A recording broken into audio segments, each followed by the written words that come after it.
Hey, so in today's vlog, we are going to talk about the imbalance between input and outputs.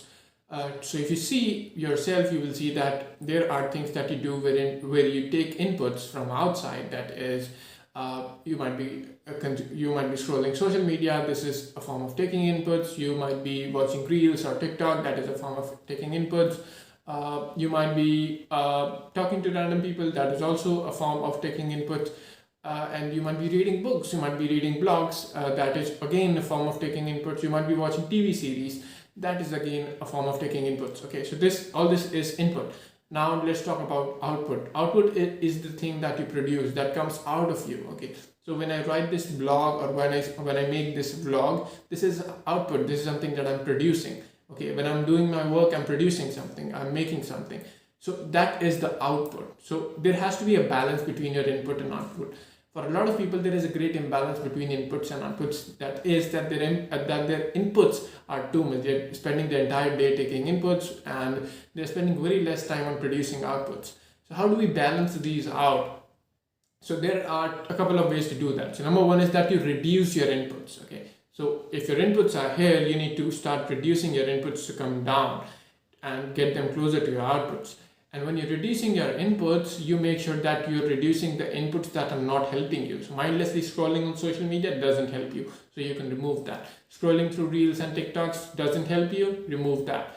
So only keep high quality inputs. That is very important. So that way your inputs will come down. Now you will save time as you're not consuming so much, as you're not taking so much inputs, you will save time.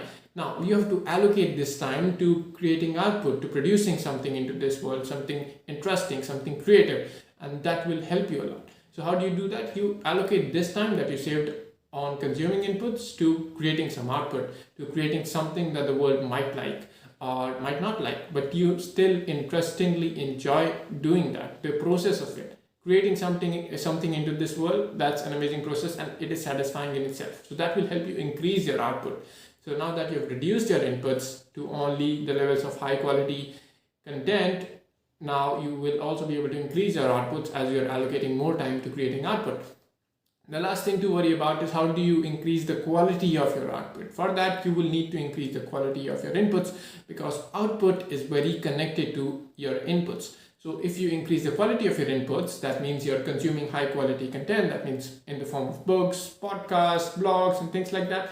That will help you increase the quality of your output as well, because you're getting high quality inputs in your head, and that is what you are remixing and producing in the form of new output that is again of similar quality, and that way you are able to increase the quality of your output as well.